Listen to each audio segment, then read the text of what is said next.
फगुआ देहाती डाले 10 धूरा माटी के फगुआ देहाती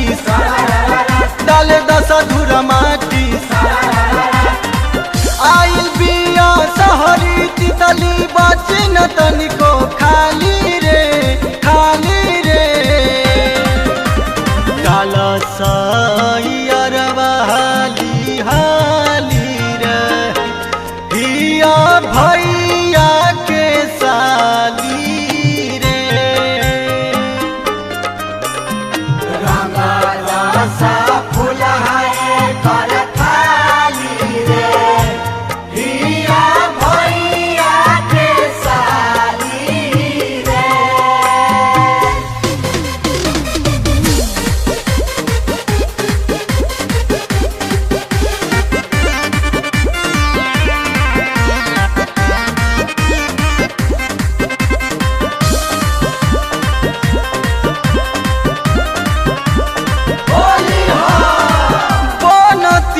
अपना के बहुते पवित्र धोखे कर काच 10 रंग पूरा भीतर बनतिया अपना के बहुते पवित्र धोखे कर काच 10 रंग पूरा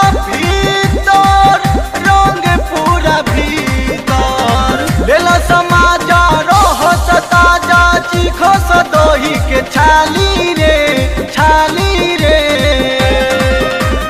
काला साइयरवा हाली हाली रे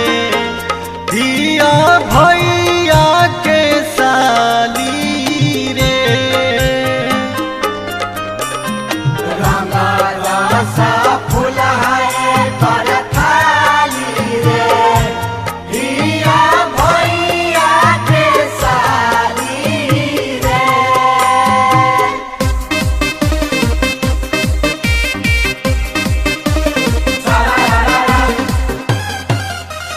होली हो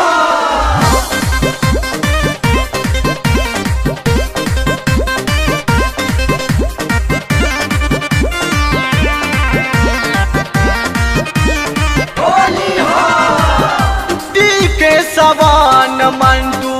पड़ल बारे पीछे अब बादल के हाथ धोके लागतिया खींचे